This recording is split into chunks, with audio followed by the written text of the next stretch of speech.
Salve, salve, gente boa! Seja bem-vindo, muito bem-vindo ao canal. Que bom ter você por aqui.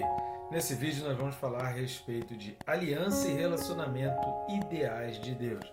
Vem comigo até o final, não sai daí, vamos junto?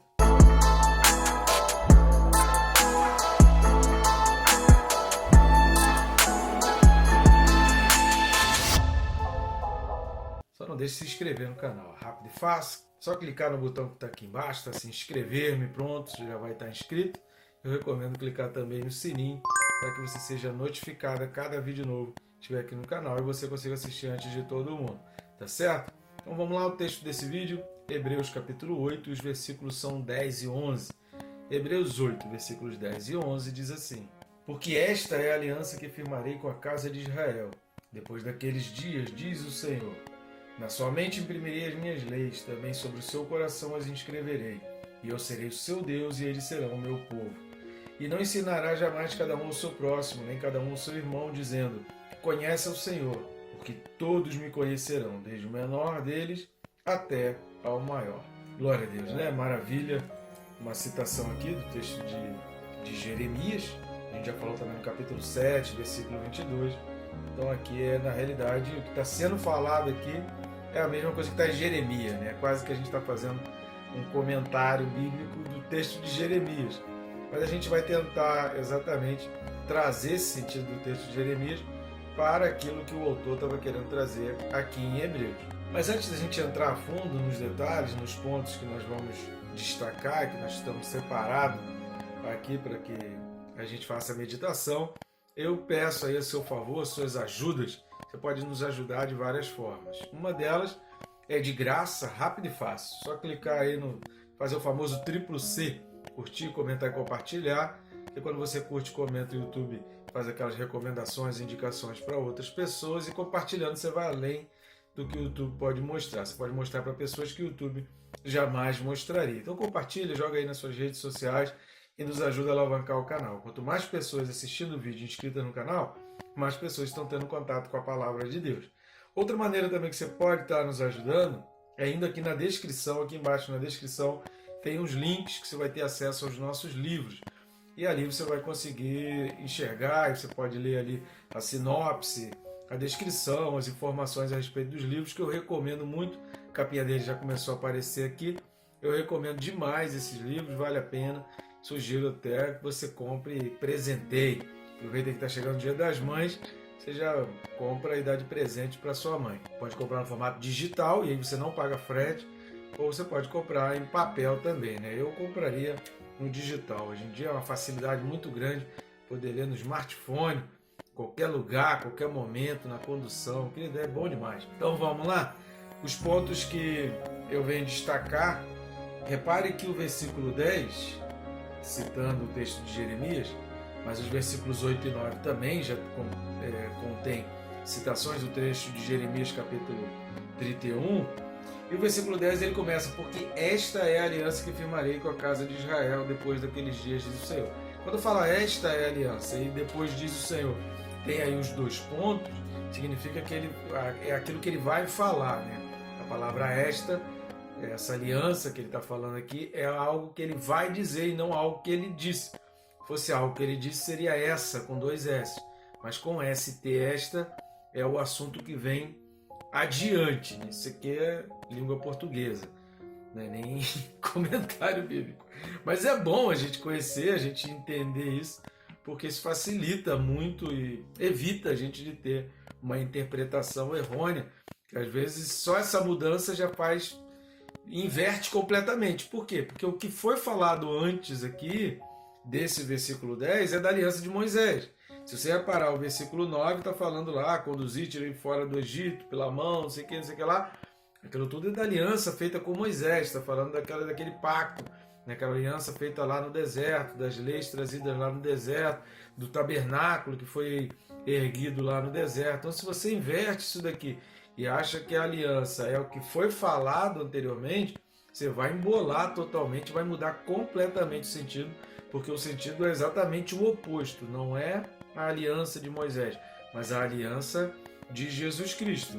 Então a aliança do Egito, dita lá no versículo 9, é exatamente o oposto daquilo que vai ser falado aqui. Por quê? Porque lá o povo perdeu a oportunidade exatamente de desenvolver um relacionamento com Deus, que a gente vai ver aqui que Deus sempre quis esse relacionamento, Deus sempre quis essa aproximação, Deus sempre quis desenvolver o relacionamento com os seres humanos, e lá no Egito, na caminhada no deserto principalmente, não foi diferente. O segundo ponto que a gente vai destacar é que ele fala firmarei.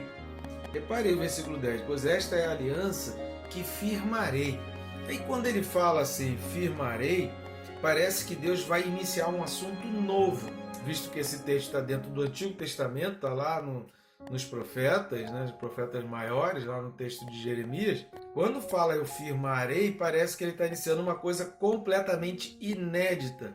Mas não é que aquilo que viria seria completamente inédito, mas significa que Deus já teve essa intenção, Deus já fez a parte dele, como nós falamos aqui nos vídeos anteriores, Deus já tomou a iniciativa dele, mas o homem não correspondeu e o homem não seguiu aquilo que Deus tinha colocado diante do homem. Então, ao olharmos atentamente a descrição de Deus, que nós vamos destacar aqui no final desse vídeo, nós vamos destacar exatamente a descrição de Deus, os itens descritivos que Deus fala aí nos versículos 10 e 11, a gente vai perceber que, na realidade, o que faltava era a disposição do povo e não as ofertas de Deus. Deus se mostrou, Deus tomou a iniciativa, Deus ofereceu ao homem todas as condições para que o homem tivesse, então, um relacionamento, significando que Deus sempre teve uma ideia, Deus sempre teve um relacionamento ideal, mas o homem não conseguiu retribuir, o homem não conseguiu corresponder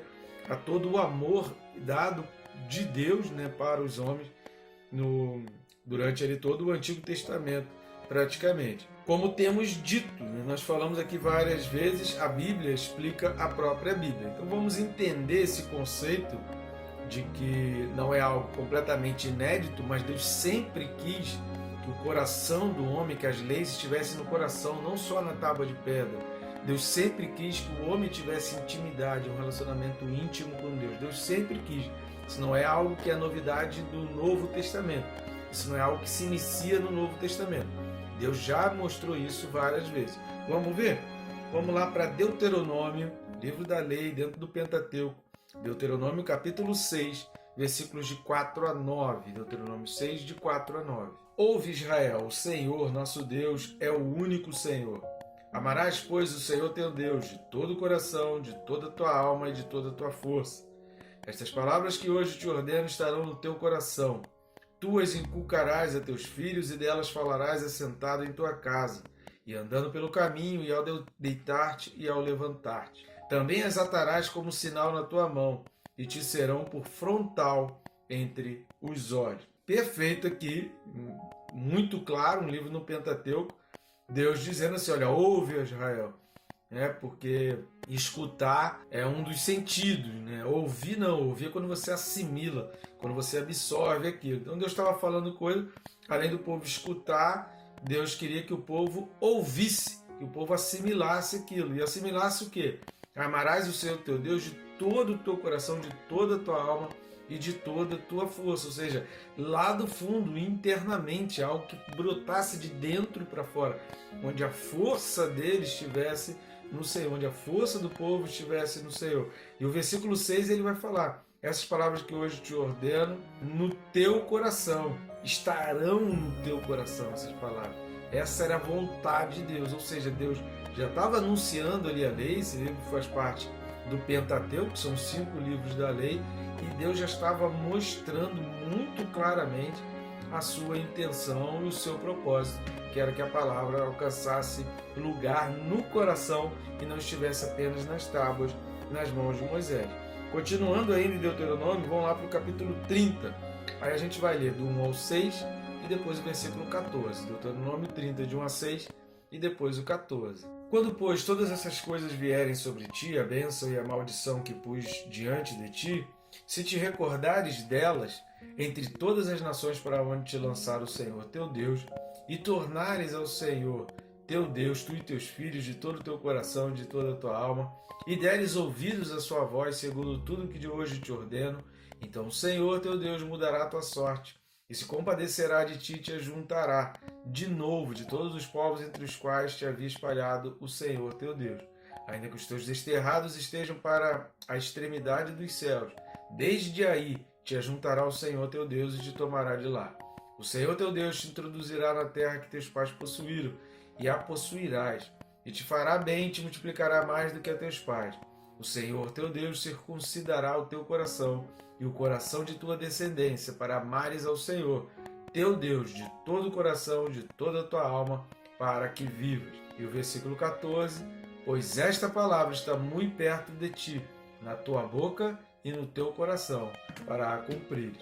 Embora aqui haja uma certa promessa, haja uma profecia relacionada ao Messias, relacionada à segunda vinda de Jesus, nem exatamente a primeira vinda, mas relacionada à segunda vinda, fica notório aqui que o que Deus queria que exatamente os seres humanos, o povo de Israel ali, estivesse guardando a palavra de Deus no coração, que o sentimento fosse algo importante ali para o povo de Israel. Vamos dar mais uma lida, tem outros textos também, mas eu quero só terminar Salmo 119, versículo 11. Salmo 119, 11 diz assim: guardo no coração as tuas palavras, para não pecar contra ti. Ou seja, não só pelo fato de estar na lei, mas é porque aquilo estava gravado no meu coração. Então aqui o salmista, que muito provavelmente foi Davi, vai colocar essas coisas. Ou seja, Jesus também ele vai condenar a superficialidade, porque o que vai acontecendo é que o sacerdócio levítico ele vai assumindo uma forma muito mecânica e automática de ser, que acaba se tornando superficial, e eles acabam sendo meros trabalhadores, perdendo todo o relacionamento e a intimidade com Deus, e virou apenas um trabalho repetitivo e não algo que brotasse realmente do coração, que despertasse sentimento. E Jesus vai repreender os fariseus e saduceus por causa dessa superficialidade com que os judeus tratavam exatamente a aliança. Então vamos ver a repreensão de Jesus, Mateus capítulo 5, versículos 17 a 19. Mateus 5, do 17 ao 19. Não penseis que vim revogar a lei ou os profetas. Não vim para revogar, vim para cumprir. Porque em verdade vos digo, até que o céu e a terra passem, nem um i ou um tio jamais passará da lei, até que tudo se cumpra.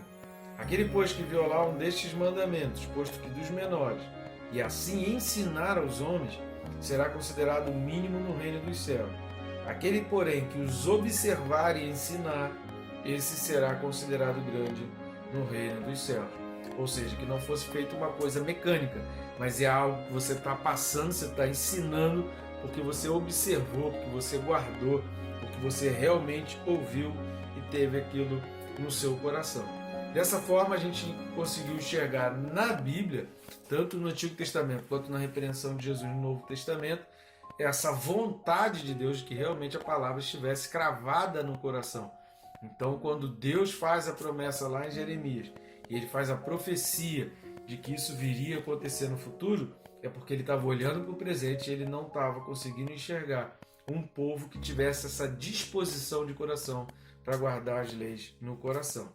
Outra coisa que a gente, voltando lá para Hebreus capítulo 8, versículos 10 e 11, a gente vai terminar falando exatamente os itens descritivos. Lembra que no início desse vídeo a gente falou, quando a gente olha para as descrições aqui, a gente observa que isso não era algo extremamente novo, mas que Deus estava querendo um povo disposto a isso, é o que a gente vai observar. Por exemplo, quando fala das leis, as leis na mente e também escrita no coração. Está falando o quê? Mente e coração. Está falando de memória e de sentimento.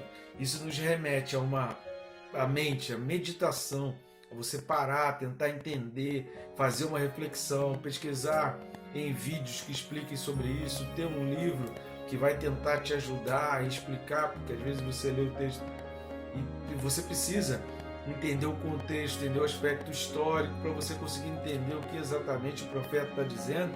Então, quando você faz todas essas buscas, isso faz parte da meditação. Meditar na palavra faz parte de você tentar entender, você tentar tirar, fazer uma exegese, você ver o que aquele texto está trazendo para você e tentar puxar o que o texto diz para você e não colocar a sua visão dentro do texto, mas deixar o texto realmente falar contigo ao teu coração. Então é a mente que faz essa meditação e o coração é o sentimento. O coração é o órgão principal que a gente vai usar como metáfora, né? E a gente utiliza muito como metáfora relacionada ao sentimento, ao amor, à fé, à disposição. Então, quando fala de mente e coração, está nos remetendo exatamente a uma meditação constante e o amor às leis, aos mandamentos. O Salmo 119, por exemplo, que é um salmo que em todo versículo ele fala a respeito da lei, ora como testamento, como aliança, como mandamento, outras vezes como lei também, mas em todo versículo ele faz menção à lei, ele faz menção à aliança. Então vamos ler o Salmo 119, do 97 ao 120. Salmo 119, do 97 ao 120. Quanto amo a tua lei, é a minha meditação todo dia. Os teus mandamentos me fazem mais sábio que os meus inimigos, porque aqueles eu os tenho sempre comigo. Compreendo mais do que todos os meus mestres, porque medito nos teus testemunhos. Sou mais prudente que os idosos, porque guardo os teus preceitos. De todo mau caminho desvio os pés, para observar a tua palavra. Não me aparto dos teus juízos, pois tu me ensinas. Quão doces são as tuas palavras ao meu paladar, mais que o mel à minha boca. Por meio dos teus preceitos consigo entendimento, por isso detesto todo caminho de falsidade. Lâmpada para os meus pés é a tua palavra, e luz para os meus caminhos. Jurei e confirmei o juramento de guardar os teus retos juízos. Estou aflitíssimo. Vivifica-me, Senhor, segundo a tua palavra. Aceita, Senhor, a espontânea oferenda dos meus lábios e ensina-me os teus juízos. Estou de contínuo em perigo de vida, todavia não me esqueço da tua lei. Armam ciladas contra mim os ímpios, contudo, não me desvio dos teus preceitos. Os teus testemunhos recebi-os por legado perpétuo, porque me constitui o prazer do coração. Induz o coração a guardar os teus decretos para sempre até o fim. Aborreço a duplicidade, porém amo a tua lei. Tu és o meu refúgio e o meu escudo. Na tua palavra eu espero. Apartai-vos de mim, malfeitores. Quero guardar os mandamentos do meu Deus. Ampara-me segundo a tua promessa, para que eu viva. Não permitas que a minha esperança me envergonhe. Sustenta-me, serei salvo, e sempre atentarei para os teus decretos. Desprezas os que se desviam dos teus decretos, porque falsidade é a astúcia deles. Rejeitas como escória todos os ímpios da terra, por isso amo os teus testemunhos. Arrepia-se-me a carne com temor de ti, e temo os teus juízos. Repararam como todo versículo ele vai falar ou juízos, ou testemunhos, ou preceitos, ou retos juízos, ou promessa, ou palavra, e várias vezes fala da palavra, testemunho, às vezes fala diretamente a lei. Todo versículo vai fazer uma menção à lei do Senhor. E a gente vê bem claramente aqui o guardar no coração como algo que já fazia parte de todo o plano ideal de relacionamento com Deus. E voltando lá para Hebreus capítulo 8, outro item que a gente vai observar também é quando ele vai falar assim: eu serei o seu Deus e eles serão o meu povo. Eu serei e eles serão. Ora, o que está falando aqui senão de relacionamento, de proximidade? Eu serei para eles e eles serão para mim. Ou seja, é um relacionamento contínuo, é uma interação, é um envolvimento, sabe? É uma comunhão, é um casamento ali, é um relacionamento onde há uma conversa, há diálogo constante, intimidade ao Senhor. Vamos ver essa confirmação lá em Lucas capítulo 24, do 28 ao 35. Lucas 24, do 28 ao 35. Quando se aproximavam da aldeia para onde iam, fez ele menção de passar adiante. Mas eles os constrangeram, dizendo: fica conosco, porque é tarde e o dia já declina. E entrou para ficar com eles. E aconteceu que, quando estavam à mesa, tomando ele o pão, abençoou e, tendo partido, lhes deu. Então se lhes abriram os olhos e o reconheceram. Mas ele desapareceu da presença deles. E disseram um ao outro: porventura não nos ardia o coração, quando ele pelo caminho nos falava, quando nos expunha as Escrituras? E na mesma hora, levantando-se, voltaram para Jerusalém, onde acharam reunidos os 11 e outros com eles. os quais diziam: o Senhor ressuscitou e já apareceu a Simão. Então os dois contaram o que lhes acontecera no caminho e como fora por eles reconhecido no partir do pão. Que são os dois discípulos a caminho de Emaús, e ele vai falar, eles não reconheceram Jesus de imediato, mas quando Jesus parte o pão e oferece e faz aquela cerimônia, e se lembram, porque provavelmente são discípulos que participaram da última ceia do Senhor, e aí eles vão falar: putz, como é que a gente não percebeu toda vez que ele falava? Porque eles convidaram para a casa deles, e é muito provável que aqui fosse um casal, não exatamente dois homens, né? Porque chamam para a casa deles, e é muito provável que eles tivessem ficado com aquela coisa: putz, ele falou e a gente não percebeu, mas viu como o nosso coração ardia cada vez que ele falava? Era óbvio que era ele, era claro que era ele, mas eles não tinham conseguido identificar, não tinham conseguido reconhecer realmente que era Jesus, e só perceberam que era Jesus quando ele partiu o pão ali, mas eles sentiam o arder no coração. Outro texto que é importante a gente ler, que aí entra a questão do versículo 11, quando fala do conhecimento, que é o trecho lá de Isaías 54, versículo 13, que ele é muito parecido com o trecho de Jeremias. Então vamos lá para Isaías 54, 13. Todos os teus filhos serão ensinados do Senhor, e será grande a paz de teus filhos. Então quando lá no versículo 11 de Hebreus 8 vai falar todos me conhecerão, ou seja, não vai ser preciso dizer conhece o Senhor, vai ser preciso dar essa ordem: olha, conhece o Senhor. Por quê? Porque todos conhecerão, desde o menor até o maior. Deus se fez conhecer no Antigo Testamento, só que poucos entenderam. Você tem o exemplo de Caleb e Josué. Eles perceberam claramente. Josué tinha um relacionamento muito grande, Caleb também tinha um relacionamento muito grande. Eles tiveram uma fé tremenda, imensa, ao acreditar que Deus entregaria a cidade, Jericó, Deus entregaria nas mãos e a vitória estava certa. Mas os outros espias não acreditaram e duvidaram, porque disseram que lá tinha gigante. E é interessante que Caleb, depois, quando vai possuir a terra, ele fala: eu quero a terra onde estavam os gigantes. Cara, isso é fantástico. Poucos entenderam, ou seja, Deus agiu com diversos milagres. Foi um povo que presenciou milagres. Tinha nuvem de fogo, tinha uma nuvem atrás, era nuvem na frente, nuvem atrás, durante 40 anos. A sandália não desgastava, a roupa não desgastava. Querido, eles ouviram a voz de Deus acontecia. Foi muita coisa que Deus fez, que Deus operou, querendo do povo essa retribuição, esse relacionamento. Mas Deus se entristece com o povo. Então ele fala: mas quando vier o meu filho, o meu alento, que quando vier o meu filho, esse relacionamento será enfim feito da maneira ideal, como eu sempre gostaria de ter. E aí a gente tem esse entendimento, que na segunda vinda de Jesus, quando entrarmos de um novo céu e nova terra, nós teremos então esse relacionamento perfeito, e aí nós faremos parte dessa aliança perfeita que já estava no ideal de Deus, que já tinha sido idealizada por Deus, que foi quebrada no pecado com Adão e com Eva, e que durante todo o tempo ali antes de Jesus Cristo, e muito até hoje também ainda, o povo não consegue compreender essa disposição de Deus de querer conviver conosco. Por isso ele é Emanuel, é o Deus conosco, é o Deus que quer conviver conosco, que quer interagir conosco, que quer ter um relacionamento pessoal e íntimo, e quer que a gente busque de todo o coração, não que seja partilhado, mas que ele seja a peça fundamental e mais importante no nosso coração, na nossa força, no nosso entendimento, na nossa alma. Tá bom, gente? Que Deus te abençoe rica e abundantemente.